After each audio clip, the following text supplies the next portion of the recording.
Why Yuval Noah Harari is a better Bitcoiner than you. The fear and loathing in Bitcoin. Somewhere in a heavily air-conditioned office room, probably a corner office, definitely a corner office, in a half-forgotten cobwebbed wing of Stanford University, Francis Fukuyama is in despair.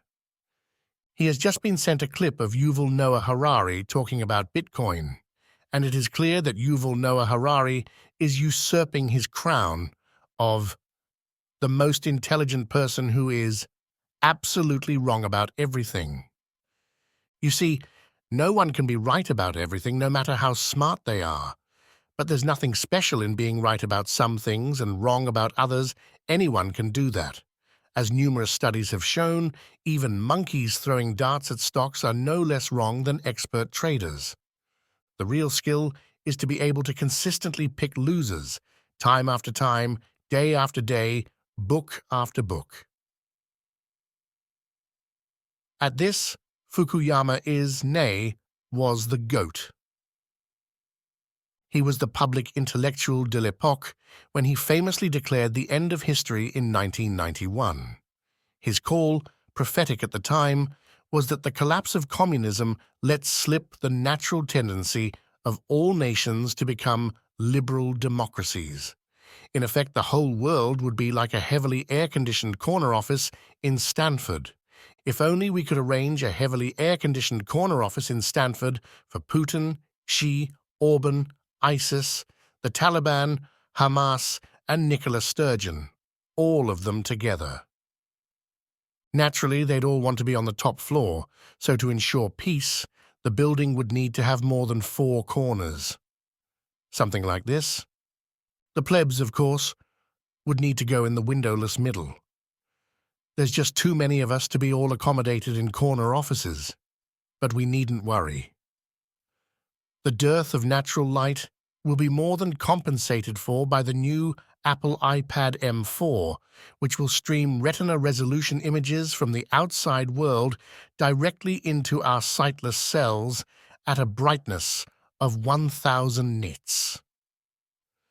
Naturally, all these offices will have coffee tables, and all these coffee tables will need a good coffee table book, and the perfect coffee table tome for the post-history liberal utopia is Yuval Noah Harari's Sapiens or Homo Deus.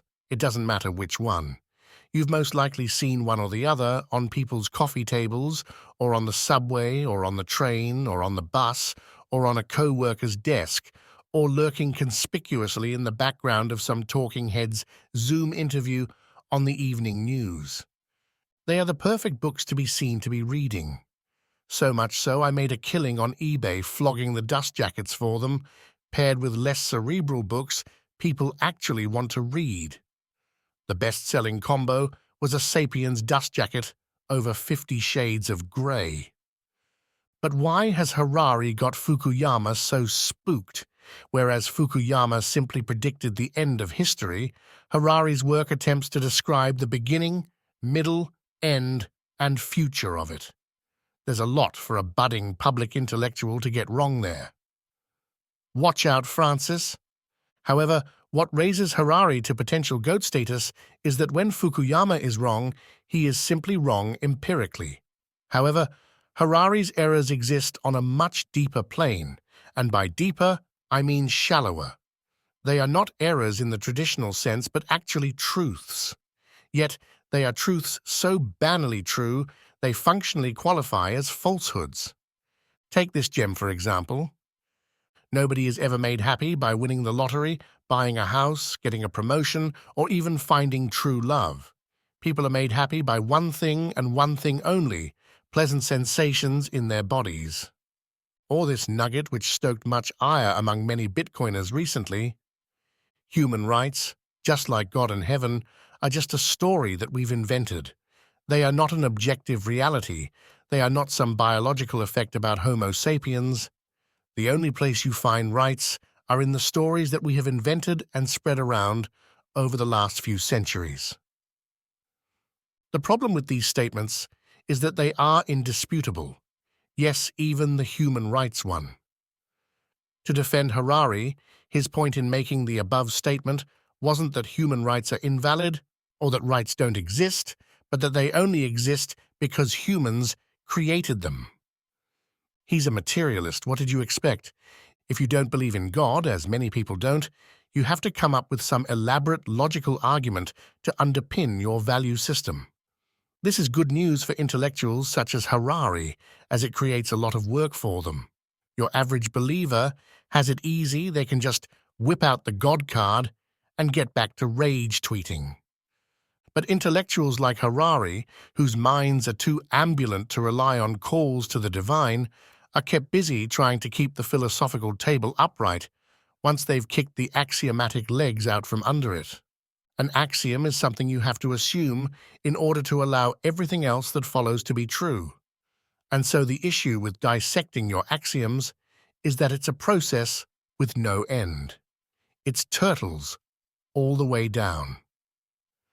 As a result, Harari is very good at describing reality without actually explaining it. He can offer detailed accounts with little insight. To steal from this review of Sapiens Stealing from Wild, Harari hunts down the obvious with the enthusiasm of a short-sighted detective. Everything is just a story, but a story with no foundation. Everything is kind of true. But if everything is true, then nothing is true. Without the ability to make value judgments, Harari's only recourse is to reaffirm the current system, which is by default true by virtue of the fact that it is the current system and has enabled people like him to sell millions of books and bag a plush office, presumably corner. Which brings us back to our doom-laden Fukuyama, slumped in his corner office in a cobwebbed wing of Stanford, watching Harari pontificate on Bitcoin. As Harari rambles on, Fukuyama anxiously glances over to his coffee table, beautifully crafted by himself out of reclaimed black walnut, using traditional Japanese hand tools, and he sees his own magnum opus, the end of history, begin to fade like a character in a photo from Back to the Future who has been erased from the present. But what is it in Harari's verbiage that has so spooked Fukuyama? Enough that he can feel his claim of being the most intelligent person who is absolutely wrong about everything slipping through his fingers. It is the fact that in remarks made to the Bank of International Settlements, Harari achieves a new pinnacle of intellectual wrongness. When I look at Bitcoin as a historian, I don't like it because this is a money built on distrust. We don't trust the banks, the governments, so we don't want to give them the ability to create as much money as they like, so we create this Bitcoin. I do think that the future belongs to electronic money, but what we have seen over the last centuries is that it's actually a good idea to give banks and governments the ability to create more and more money in order to build more trust within society. Wow. It's not that Harari is up to his old trick of spouting reductive platitudes, though it is that, and it's not that he's empirically stating falsehoods, though it is that also. It's not even that he contradicts himself, though it is definitely that. It is that, in the space of 30 seconds, Harari manages to elegantly weave all the three forms of wrongness into a single intellectual excretion. It really is stellar work. I've spent the whole evening rolling Harari's comments around my neurological palate, much as I would savor a complex single malt, with each swirl revealing another element which at once flows from the last, yet also seems to contradict it. At first, you could swear he is making a clear argument for Bitcoin, yet this is precisely the reason why he doesn't like it. As the bishop said to the barmaid, "Come again?" Then comes the final flourish, that the last few centuries have shown it is good to give banks and governments the ability to create more money, and that this builds more trust within society. Come again? It is at this point I suspect I will be parting ways with many readers in the Bitcoin community when I state that the problem with Harari's view here is that he is actually correct. The barmaid passes out. A society based on trust is a wealthier, more prosperous society. As the former U.S. Secretary of State, George Shultz, opined, Trust is the coin of the realm. It's a topic I discussed in a previous article here. Conversely, a society where each interaction must be fully verified due to a lack of trust is one which is doomed to dysfunction.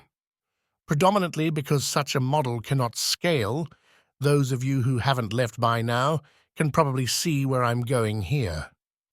If you reflect honestly about your day-to-day interactions, you will no doubt understand what I mean. Whether it be business relationships at work or simply an exchange with a neighbor, the vast majority of human activity in peaceful, prosperous countries is based on good faith, not verification. This allows the society to be productive as resources aren't wasted having to validate each and every potential point of conflict. A society based on trust fosters a culture of openness and exploration, conducive to technological and moral development.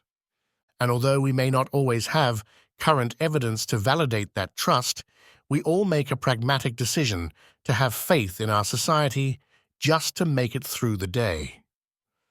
As Lewis Carroll wrote in Alice in Wonderland, we all believe as many as 6 impossible things before breakfast.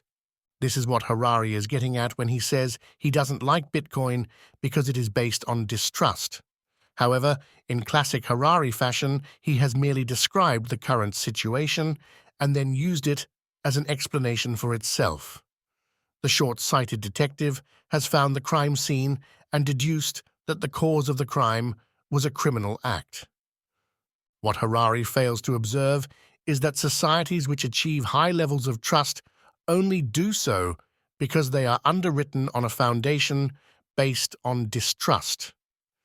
For example, 2 companies engaged in a business relationship do not consult their contract for every single interaction they have, and not only because they most likely haven't read it. The reason is because they don't need to. Should either partner try to cheat the other, then, at that point, the contract serves as a trustless dispute resolution mechanism with every comma and clause combed over in forensic detail. The sheer fact that any dispute can be resolved in a trustless manner by recourse to the contract disincentivizes each party to act dishonestly, thus engendering a culture of trust that ironically means they don't need to rely on the contract to do business. Conversely, a poorly defined contract between parties usually ends up undermining trust, with each party wary of the other's capacity to exploit any litigable vulnerability to their benefit. Such a paranoid state of affairs is often only remedied by both sides lawyering up to ensure any arbitration would be so costly as to amount to a sort of mutually assured destruction. And talking about mutually assured destruction, I like to believe my wife and I stay together solely because of our undying love for one another. However, the sheer cost of getting formally married, coupled with the mutually assured destructive hellfire that would be unleashed in the event of a divorce, definitely serves to keep our marital incentives aligned. It should be of no surprise that this is one article Mrs. Ape wasn't asked to proofread. But if she is reading, hi, darling. On a less volatile note, Harari argues that the developed world is peaceful and prosperous because of the compelling story of the liberal international order of human rights and rule of law. Indeed, a key tenet of Harari's account of history is his assertion that the myth-making ability of man, that is the capacity to create shared stories, from religions to rights to the limited liability company, is what allowed Homo sapiens to become the dominant species. This may be true, but it's a bit like saying the main reason why Bill Gates is rich is because he earns more money than he spends. Harari ignores the fact that such stories largely have authority because they are underwritten by cold, hard, distrustful, hegemonic power. With regard to the liberal international order, it is a compelling story indeed, but only because the world was compelled to accept it on account of the United States' unchallengeable military dominance in the aftermath of World War II. This is not to say the story of human rights and rule of law have no value, but that it's a lot easier to trust that everyone accepts its validity with the threat of a near-trillion-dollar Yankee truncheon looming over their heads. As Theodore Roosevelt often said, talk softly and carry a big stick. Might not be right, but it's not wrong either. It is little surprise, then, that as U.S. hegemony weakens, the liberal story starts to fracture, emboldening 1,000 medieval weeds to sprout through the cracks from Afghanistan to Iran to Beijing to Holyrood. With regard to government, to the extent that they are even trusted, it is because the population and the government itself know that the latter can be held accountable by the former via processes of distrust, such as the courts or the free press. Bringing the discussion back to Bitcoin, what Harari misses when he dismisses Bitcoin as being based on distrust is that by adopting Bitcoin's standard of sound, uncorruptible money, trust in the government and central banks, and by extension society, would increase, not decrease. They would no longer be able to debase the money supply or manipulate the market via their exorbitant privilege. Their capacity for nefarious action, no matter how well-intentioned, would be severely limited to the natural laws of scarcity that apply equally to all of us, enforced by the uncorruptible court of the Bitcoin blockchain. However, conversely, Bitcoiners can also learn from Harari's assertion that trust is integral for a prosperous society. A favorite slogan of the Bitcoin community is, "Don't trust, verify." Yet what many don't realize is that this is actually a corruption of a Russian proverb, popularized by Reagan during the Cold War, which was subtly but importantly different. Trust, but verify. Bitcoin adoption, based exclusively on a don't trust, verify model, is doomed to fail. Not only because it is practically and technologically impossible, but because it is incompatible with how human networks operate. If every interaction with Bitcoin required the participant to fully verify everything, Bitcoin would never have developed past a fun pen pal project between Satoshi, Hal Finney, and a few other cypherpunk friends. As a result, Bitcoin would be a vastly smaller and more fragile network, and thus ironically less trustworthy because of it. It required several leaps of faith for Bitcoin to grow to 1,000 to 10,000 to hundreds of thousands of users. It will take more faith still to reach the next billion participants. At the risk of losing all authority and respect on the topic of Bitcoin, I will be brave and admit it. I have not personally audited the code of Bitcoin Core, nor of the wallets, nor of the websites and machines I've used to interact with the Bitcoin network. I have largely trusted, supported by the best evidence available to me with my current resources, that they are not fraudulent.